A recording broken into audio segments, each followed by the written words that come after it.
देशमुख कुटुंब आता भगवानगडाकडे रवाना झालेले आहे। धनंजय देशमुख, वैभवी देशमुख भगवानगडकडे रवाना झाले आणि महंत नामदेव शास्त्रींची हे देशमुख कुटुंबीय भेट घेणार आहे। संतोष देशमुख यांचं कुटुंब महंतांसमोर आपलं दुःख, आपली व्यथा मांडणार आहे। यावेळी भगवान बाबांचं दर्शन घेणार असल्याचे धनंजय देशमुख यांनी सांगितले।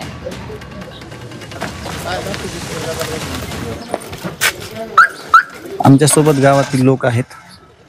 माझा पुतण्या विराज देशमुख, वैभवी देशमुख माझी पुतणी आणि माझा मुलगा सत्यजित देशमुख आणि मी स्वतः, कुटुंबातले एवढे लोक आणि गावकरी आम्ही जात आहोत आता।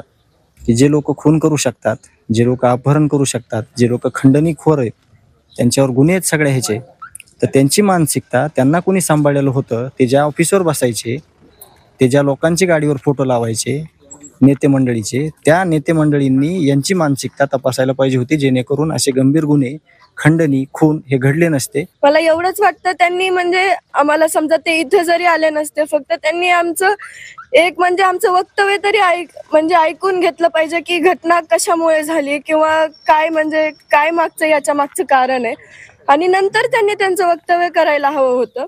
म्हणून त्याचं आज दुःख कुठंतरी वाटतंय की त्यांनी आमची न ऐकता त्यांनी त्यांचं वक्तव्य केलं, आणि ते वक्तव्य पण असं होतं की एका चापटीचं एक चापट खाल्ल्यामुळे त्यांची मानसिकता बिघडली आणि त्यांनी हत्या केली।